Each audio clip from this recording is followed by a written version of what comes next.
Bonjour tout le monde et bienvenue sur cette nouvelle vidéo. Moi-même, l'ingénieur virtuose, va vous proposer aujourd'hui un exercice en chimie analytique.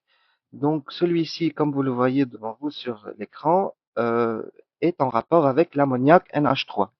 Cet exercice est très intéressant et vous allez le voir comment il est bien riche, comment je vais aussi moi-même proposer des bonnes solutions à toutes les questions. Voilà. Avant de commencer, n'hésitez pas à liker cette vidéo si vous aimez ce genre de contenu et ainsi de vous abonner à ma chaîne. Et si vous avez aussi des idées à me partager, n'hésitez pas à les mettre en commentaire. Et voilà, je commence par lire la donnée. L'ammoniac NH3 est un gaz incolore et irritant. Outre ses propriétés IGL de réfrigérant, il sert à la synthèse de nombreux autres composés utilisés comme engrais. Dans cet exercice, on va d'abord aborder sa synthèse industrielle ainsi que sa présence dans un produit d'entretien. Premièrement, la synthèse industrielle de l'ammoniac. Dans l'industrie, la synthèse de l'ammoniac s'effectue en phase gazeuse selon l'équilibre suivant. N2 gazeux plus 3H2 gaz donne 2NH3 gazeux et on remarque ici que euh, cette équation est partielle. Donc, puisque la flèche n'est pas une flèche totale. Dans un réacteur, donc là, on précise euh, que, euh, que cette réaction se fait normalement dans des réacteurs, et ça, c'est bien pour les ingénieurs chimistes. On introduit un mélange de N mol, donc je vais mettre ici comme ça en fluo, de gaz N2 et 3 N mol de gaz H2 en présence d'un catalyseur solide à base de fer métallique. Cette synthèse est réalisée sous une pression de 250 bars, on voit que c'est une très grande pression, et à température de 450 degrés C. Ce sont des conditions très intéressantes, comme vous pouvez voir ici, donc pression et température bien élevées. Si vous voulez, je pourrais bien faire une vidéo expliquant le procédé de la synthèse d'ammoniac. Ce serait intéressant pour vous. Donc n'hésitez pas à l'écrire en commentaire si vous aimeriez bien que je fasse une vidéo sur ça. Donc premièrement, la première question, indiquez le type de cette catalyse. Ben, je pense ici euh, qu'on veut tout simplement dire que c'est une catalyse hétérogène. Pourquoi? Parce que le catalyseur est solide, alors que euh, toute la réaction se fait à l'état gazeux. Donc, puisqu'on a une différence dans les phases entre catalyseur et produit de la réaction, donc c'est une catalyse hétérogène. Donc, on pourrait écrire c'est une catalyse hétérogène, car les phases du catalyseur et des produits de la réaction sont différentes.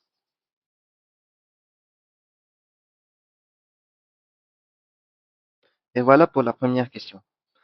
Pour la deuxième question, donnez la composition molaire du mélange obtenu à l'équation en fonction de n et alpha, où alpha est le coefficient de transformation de N2 à l'équilibre. Pour les ingénieurs chimistes, alpha, euh, qui est appelé ici le coefficient de transformation, on peut aussi appeler ça la conversion. D'accord?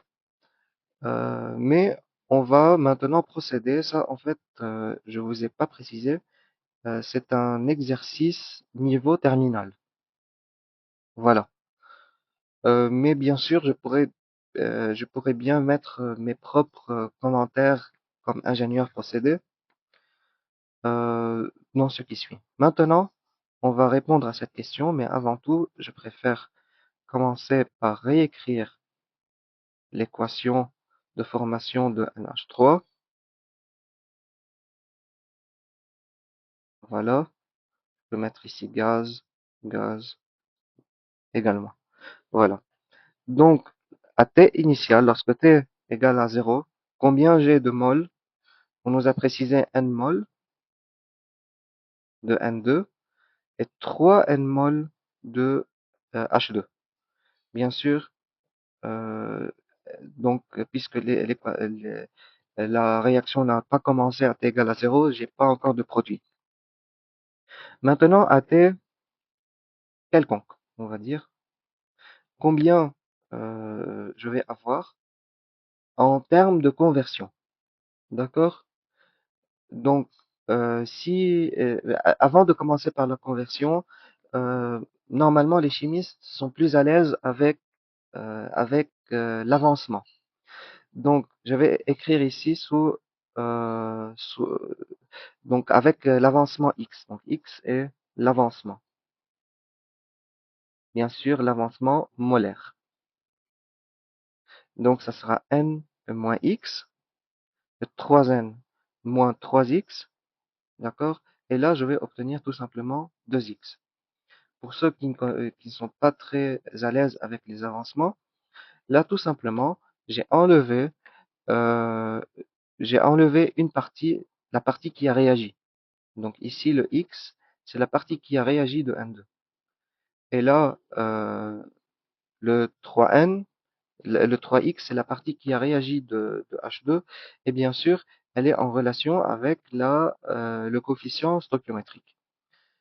Par contre, ici, le 2x, c'est la partie formée de NH3. Donc, également, elle doit être en rapport avec le coefficient stoichiométrique. Donc, j'ai 2 ici, je dois mettre 2 ici. D'accord? Voilà. Euh, Maintenant, ce serait simple pour continuer de mettre alpha, de trouver c'est quoi alpha en fait. Donc, je vais l'écrire en orange. Alpha égale, pour la formule de alpha, c'est quoi? C'est la quantité, c'est la quantité réagit sur la quantité initiale. Voilà, donc quantité réagit de quoi, bien sûr? De N2 et de quantité initiale de N2 ici parce que on nous les a précisé ici. Voilà. Donc, qu'est-ce qui se passe alors? Quantité réagit, c'est quoi la quantité réagit? Ce n'est autre que X. Donc, je vais mettre ici X. Sur la quantité initiale, ben, c'était combien la quantité initiale? C'est N. D'accord? Je vais faire comme ça. Donc, j'ai obtenu ici alpha en fonction de X et de N. Maintenant, je ne veux pas montrer X, j'aimerais bien montrer seulement alpha. Donc, X c'est combien en fait? X égale à alpha fois N. Donc maintenant, je vais revenir ici. Donc le nombre de moles de N2 à l'équilibre, qui est égal à N moins alpha. Donc à la place de à la place de X, pardon, N moins X, à la place de X, je vais mettre alpha N, tout simplement. Et ensuite, je trouve qu'il y a un N dans les deux termes, donc je vais le mettre en facteur. Et voilà. Maintenant, N à l'équilibre de H2, c'est combien? Donc 3N moins 3N alpha. Donc également, donc ici, j'ai pris le X, j'ai mis à la place N alpha. Également, je peux voir qu'il y a un terme de 3N qui peut être pris comme facteur commun. Donc également 1 moins alpha. Et enfin, pour le N équilibre de NH3, c'est 2x, donc 2N alpha. Donc, c'est pas la peine de factoriser, la forme est déjà factorisée ici. Voilà, on a répondu à cette question. Maintenant, dans la troisième question, précisez comment faut-il agir sur la pression pour augmenter le coefficient de transformation alpha du gaz diazote N2. Donc, le coefficient de transformation, je rappelle, pour les ingénieurs, ce n'est autre que la conversion. Donc, nous, dans notre cas, on préfère avoir une conversion qui est assez élevée. Donc, qu'est-ce que ça signifie en cas industriel? Donc, j'ai obtenu moins de pertes. Et là, le NH3 euh, donc a été formé de façon d'une quantité plus grande. Donc, je peux le vendre à des plus grandes quantités. Voilà. Et lorsqu'on dit plus grande quantité vendue, alors là, c'est plus de gain. Voilà. Donc, pour cette troisième question, on va regarder la réaction encore une fois. Et euh, on va faire des commentaires sur la pression des réactifs ensemble et de la pression des produits. On remarque que la pression dans les produits, ici dans le produit ici, on va dire, donc il y a 2 moles de gaz. Et là, il y a 4 moles de gaz dans les réactifs. Donc 4 moles de gaz avec 2 moles de gaz, alors la pression à temps initial, donc avant la réaction, la pression va être beaucoup plus importante que lorsque la réaction va atteindre l'équilibre. Donc, dans notre cas, la pression va diminuer. Et pourquoi la pression va diminuer? C'est bien sûr à cause du principe de Le Chatelier, que la nature va faire en sorte d'atteindre un certain équilibre. Et là, lorsque la pression est grande initialement, elle va tendre à diminuer.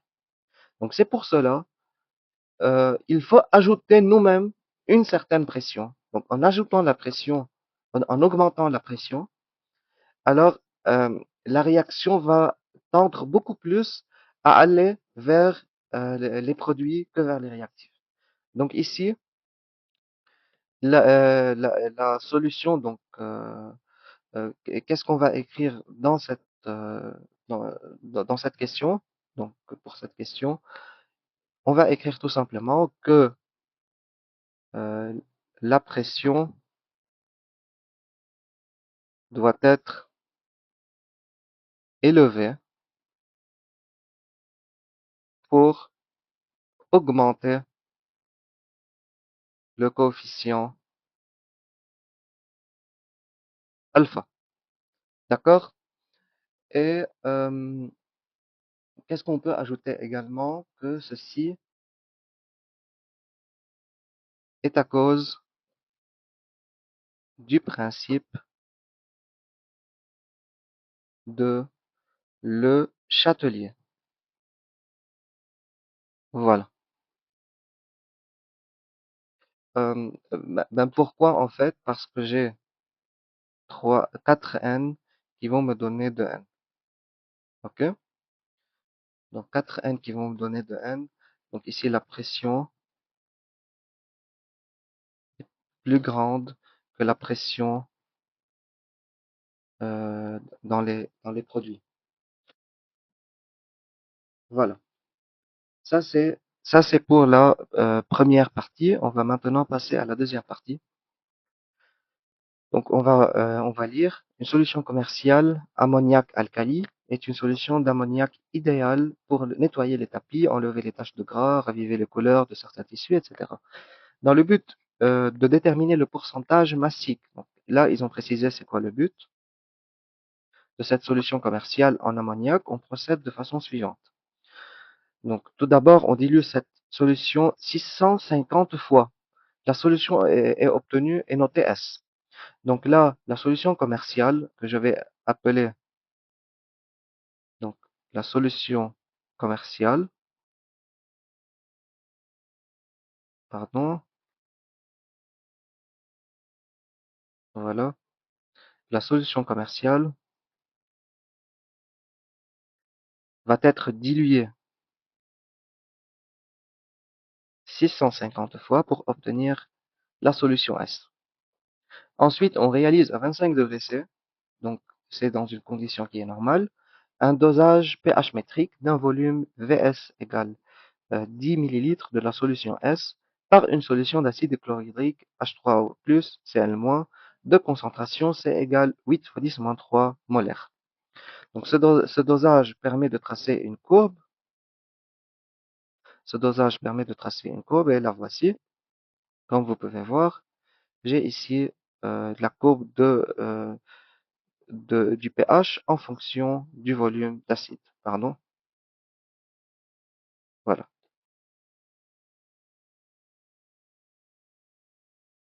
Donc, on va tirer comme première question ici de cette partie, tirer de graphe deux critères qui montrent que NH3 est une base faible.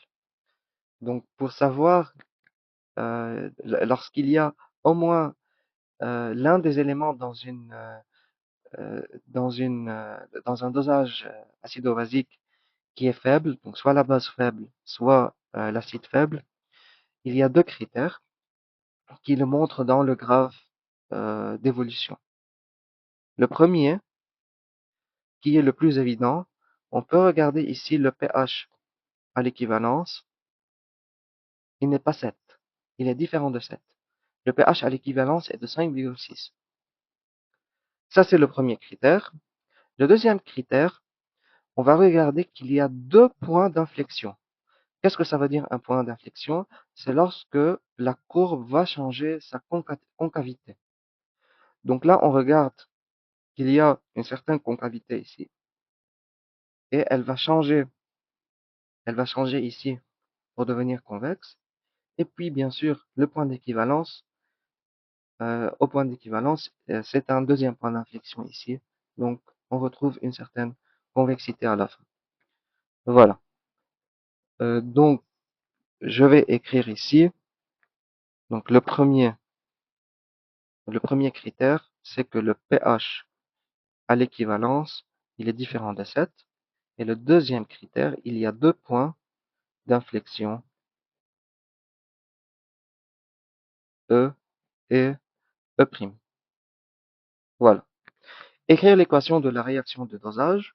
Il faut faire attention ici que la réaction de dosage est toujours totale. Donc voilà, je vais l'écrire. C'est NH3 plus H3O+. Pourquoi H3O+ et pas HCl? Parce que tout simplement, on va considérer que HCl est un acide fort et tout acide fort peut être assimilé à H3O+. Va me donner, donc c'est une flèche totale, NH4+, plus H2O. Voilà. Déterminer la concentration CS, concentration molaire CS de la solution S en ammoniac. Donc, ici, on va revenir à cette équation. Et bien sûr, euh, on va prendre ici, donc c'est un dosage. Donc, je vais écrire ici, durant un dosage.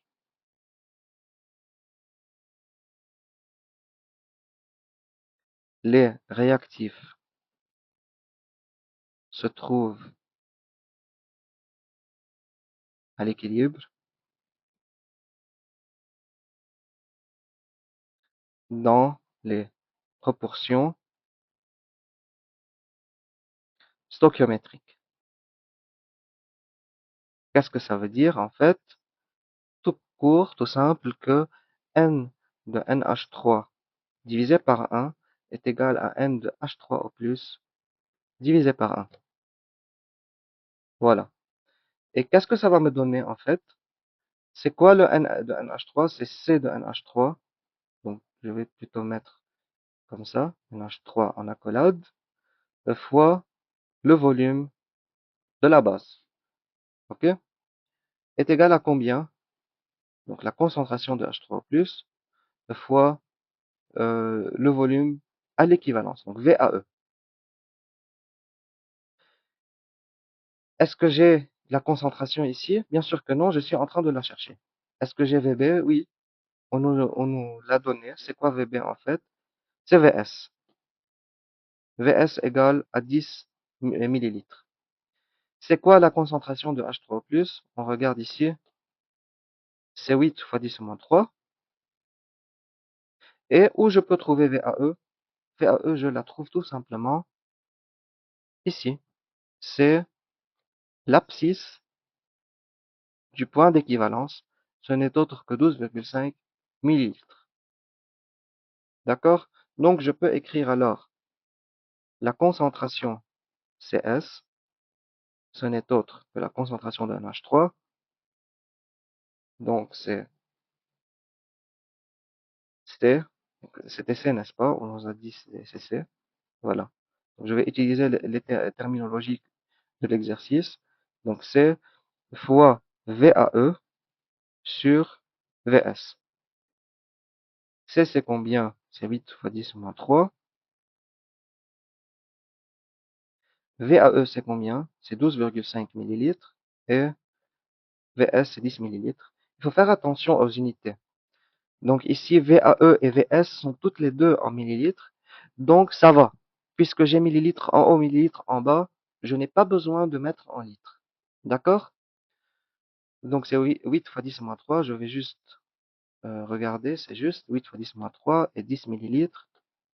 Et 12,5 ici. Voilà. Ça va me donner quoi en fait?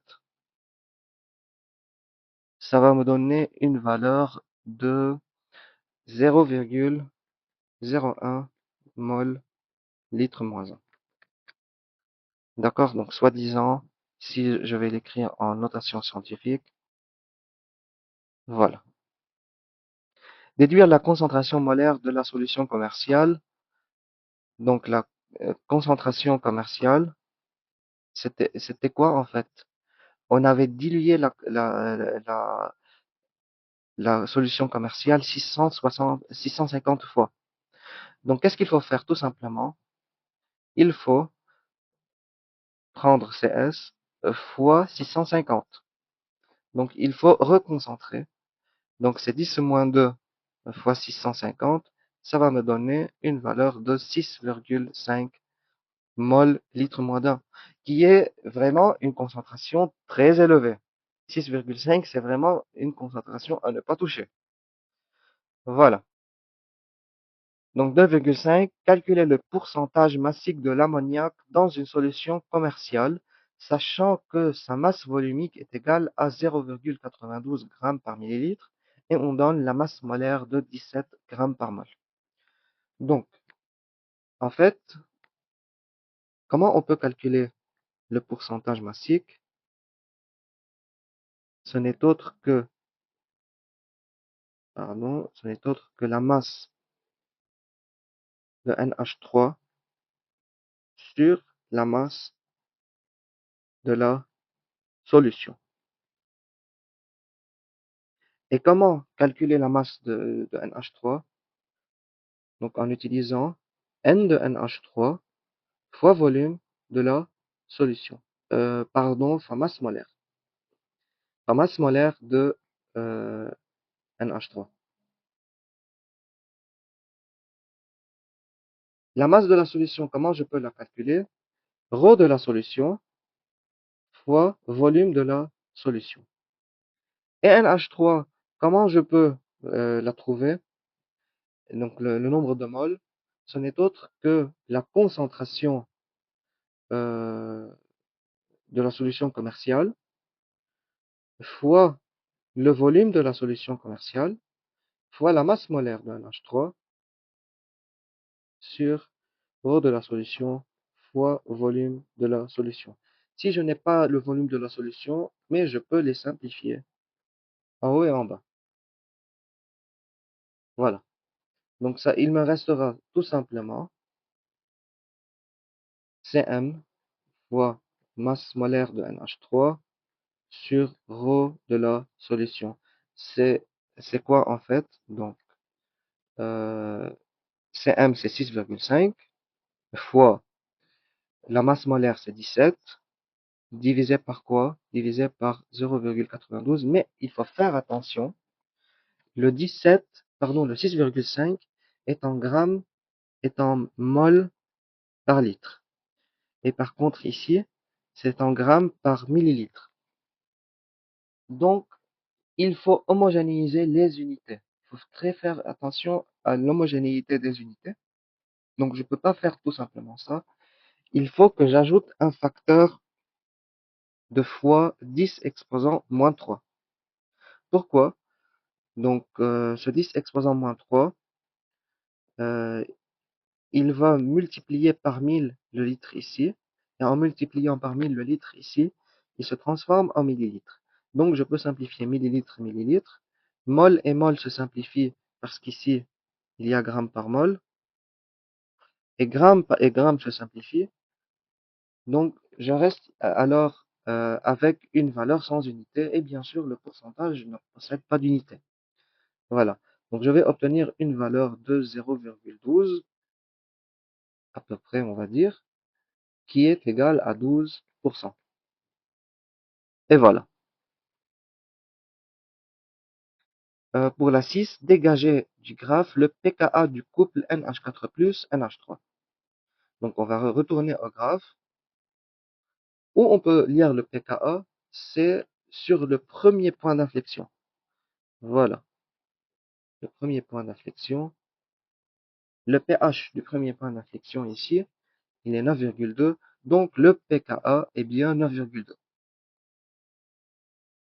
Donc, pKa égale pH du point E', qui est égal à 9,2. D'accord? Dans le but de préparer une solution tampon de pH égale 9,2, on propose de réaliser les deux mélanges suivants. Donc, on a le mélange A et le mélange B. On va lire qu'est-ce qui se passe dans le mélange A. On a mélangé 25 millilitres de la solution d'acide chlorhydrique de concentration C avec 40 millilitres de solution S de concentration CS. Donc, pas la solution commerciale, mais la solution diluée.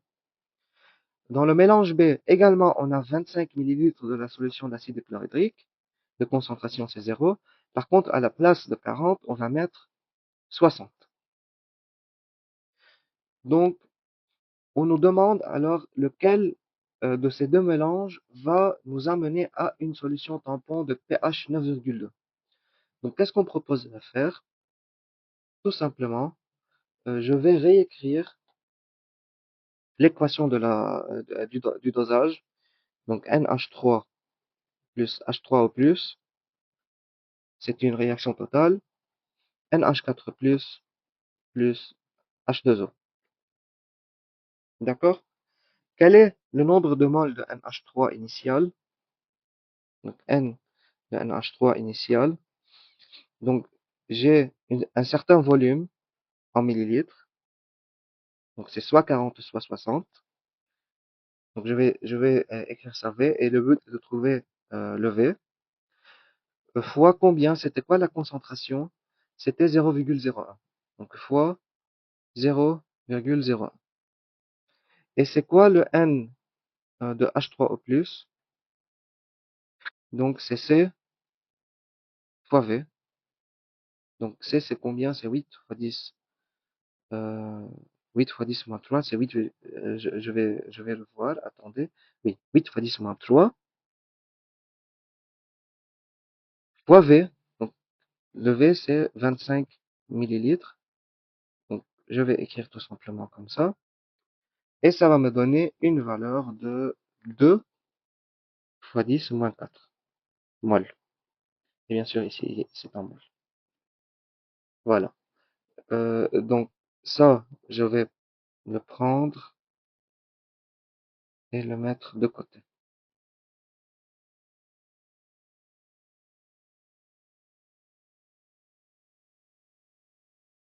Voilà.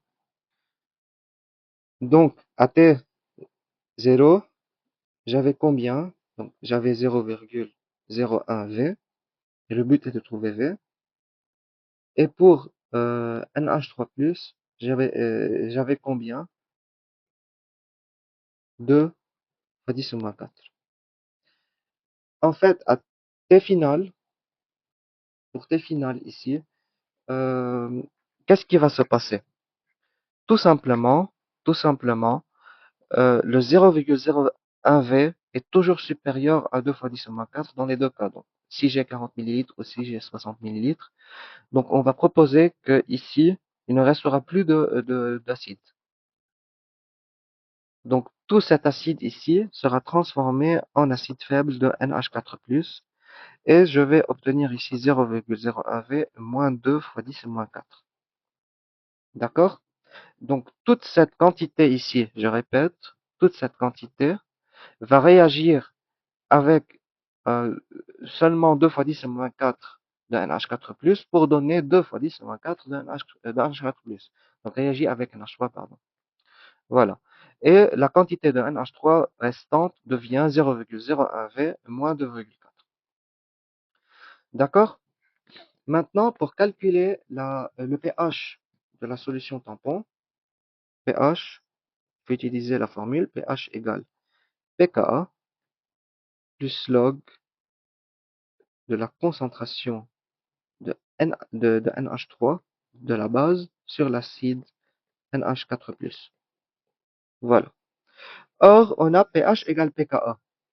Donc, le pH égale 9,2 et le pKa, on vient de le démontrer, égale 9,2.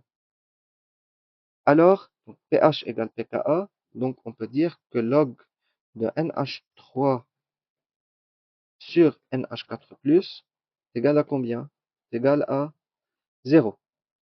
Donc, la seule façon d'obtenir 0 pour un log, c'est ce qu'il y a dans le log, il faut qu'il soit égal à 1. Donc, la concentration de NH3 sur la concentration de NH4+, est égale à 1. Donc, je dois avoir la concentration de NH3 égale concentration de NH4+. Lorsque j'ai concentration sur concentration dans une même solution, donc je peux transformer les concentrations en nombre de moles. Pourquoi? Parce que j'ai N sur V et N sur V, et puisque V sont égales, donc N sur V divisé par N sur V, puisque les V sont les mêmes, donc je peux les simplifier, il me reste alors N de NH3 sur N de NH4+. D'accord? Donc, je dois avoir N de NH3 sur N de NH4+, est égal à 1. Donc, N de NH3 est égal à N de NH4+. C'était combien le N de NH3? Ici, on regarde le tableau d'avancement. C'est 0,1 V moins 2 fois 10 moins 4. Donc, 0,01 V, je vais peut-être écrire dans une autre couleur. 0,01 V moins 2 fois 10 moins 4 est égal à 2 fois 10 moins 4. Donc, ce terme est égal à ce terme. Donc, mais par contre, là, il y a un signe moins, donc il va aller là-bas pour avoir un signe plus. Donc, V égale à 4 fois 10 moins 4 sur 0,01. Et ça va me donner tout simplement 40 millilitres. 40 millilitres, c'était quoi alors? C'était celui du mélange A. Donc, 40 millilitres, c'est le mélange A. Et voilà, je vous remercie. Je remercie tous ceux qui ont resté jusqu'au bout. Je vous invite donc encore une fois à vous abonner à cette chaîne si vous aimez ce contenu et également de liker cette vidéo, et si vous avez des commentaires, ben, n'hésitez pas à les poser ici. Et je vous dis à plus tard, à demain et bonne journée.